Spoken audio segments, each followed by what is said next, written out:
SmackDown is in Portland, Oregon tonight. This is the last show before Super Showdown this Saturday morning from Melbourne, Australia.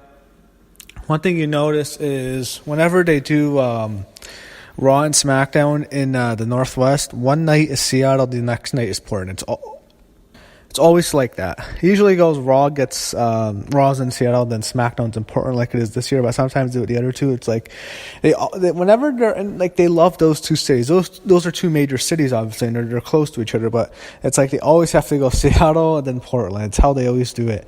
I guess there's not too many other big cities in between there. In between those two states, Washington and Oregon, you kind of have Seattle, then you have the rest of Washington. I guess you have Portland, you have the rest of Oregon. Never been to either one of them, but I've always noticed that whenever you have that in one city, you can expect the next one the next night.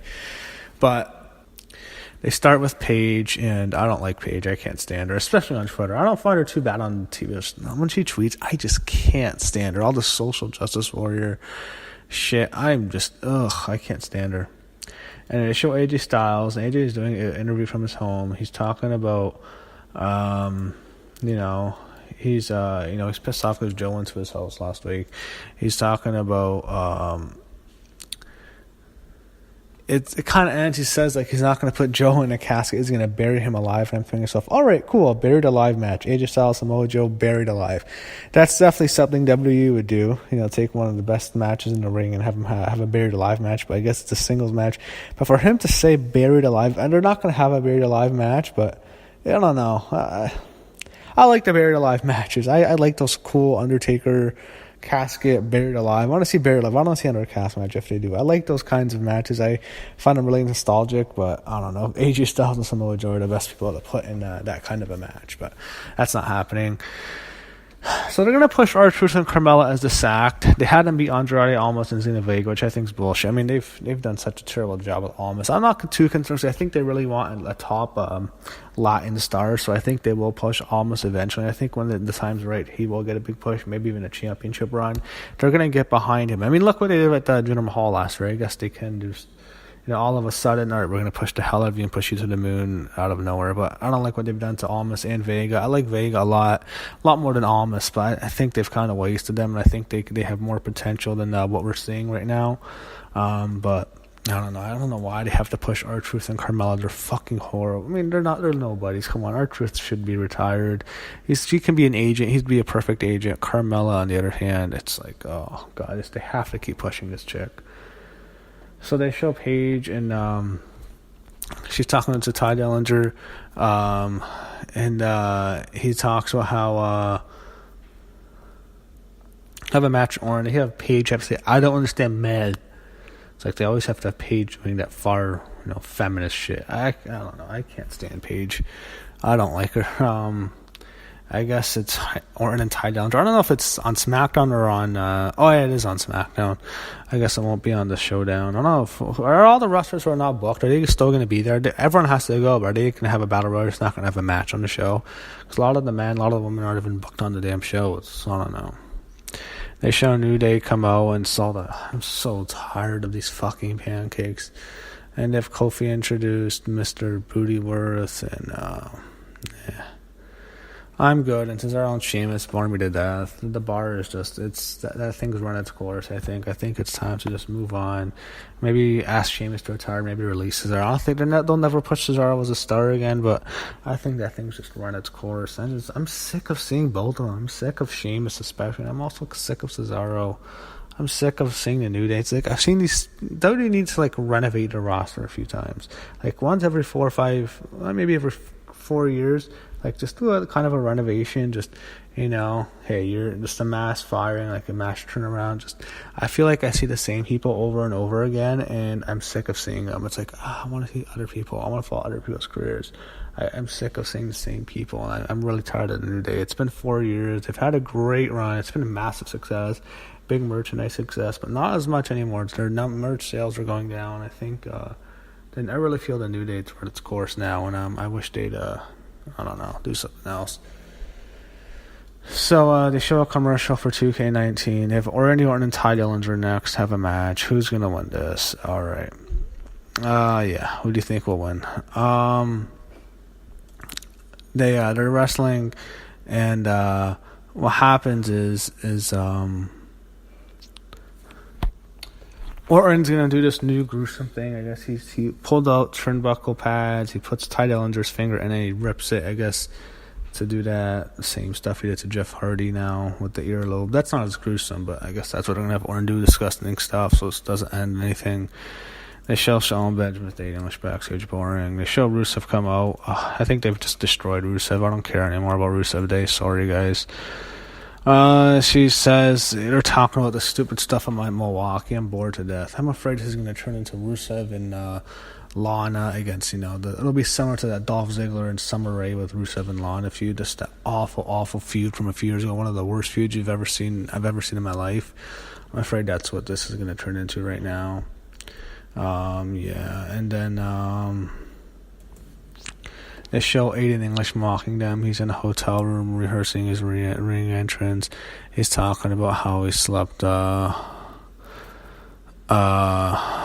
Lana, and he's mocking her. Then Rusev goes after him, and I guess they're teasing stuff with Rusev and Lana breaking up. That's what Vince wants. So, all right. And next you have Daniel Bryan and Shelton Benjamin. You have Shelton Benjamin pin Daniel Bryan. Wow.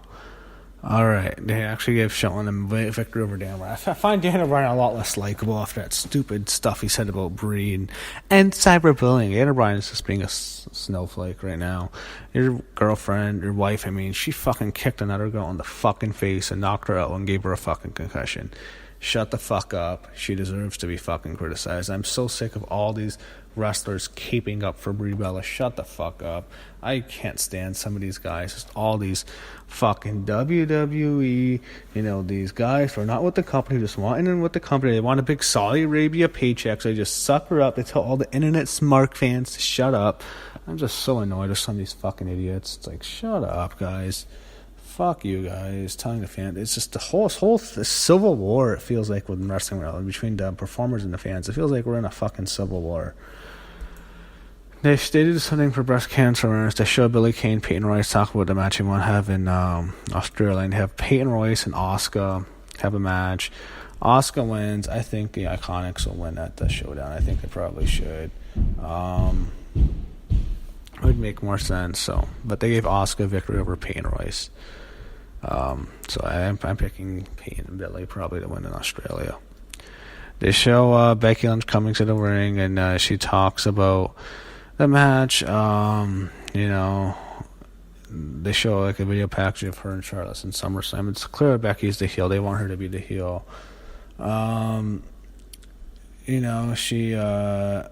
She's pissed out that she's not getting the opportunity. She's not getting the magazine covers, not getting the title, not getting the media events, and she's gonna prove she deserves it. It's like, who cares? And then she even designs this new poster for Super Showdown, and which she was not even on the original poster, and she tweeted about that, which is kind of cool.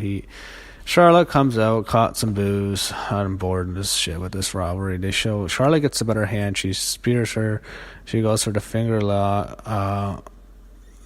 eight, and then she beats down Becky. So Charlotte gets the better of Becky. She beats her ass ever since Becky's pretty much owned Charlotte since Hell in a Cell. So since she's just been beating her down every week. So Charlotte gets the heat on Becky. It makes you think, okay, Becky's retaining. I think Becky will retain. I don't see Charlotte winning, but you never know. They love Charlotte. It's a big event. They want to put it back on Charlotte, but right now I don't see Charlotte Flair winning. I don't think it makes any sense, and I think Charlotte Flair will eventually beat Becky, probably at Evolution. But I don't think it makes. I just don't see it happening. I really don't on Saturday. So I think Becky retains. That's the match. They clearly have positioned Charlotte and Becky as the top feud on SmackDown. AJ Styles and Samoa Joe is secondary. That is not the top feud. You can tell why. It's probably because Vince sees it as two TNA guys. But Charlotte and Becky is the top feud, whether we like it or not. They want to push the woman. That's been the top feud on SmackDown since SummerSlam. It's not been AJ Styles and Samoa Joe. It just has. It's been Charlotte Flair and Becky Lynch. Charlotte's going to be champ again. She'll beat I think she'll probably beat Ronda Rousey at WrestleMania in the main event. And she's their future. She's their top star with the woman. They're pushing the hell out of her. So Charlotte and Becky is the main program right now. So SmackDown was boring. I mean, there has to be a better rating than Raw. I thought Raw couldn't do a worse rating than the week before. It did even worse. So SmackDown's rating, I think, will be better. And SmackDown didn't do too bad last week. It should do better because Raw has just been horrible. But we'll see what the rating is. And you can clearly tell, I mean, there's just not too much interest in the product right now, but it doesn't matter since their stock is through the roof. I don't know why their number is so high, but I guess when you look at all the money they're making for the TV deals and stuff, it is what it is. They're making more money than they've ever had, and I think they're putting a worse product out than they've ever had. So it is what it is. The more money they make, the less they care.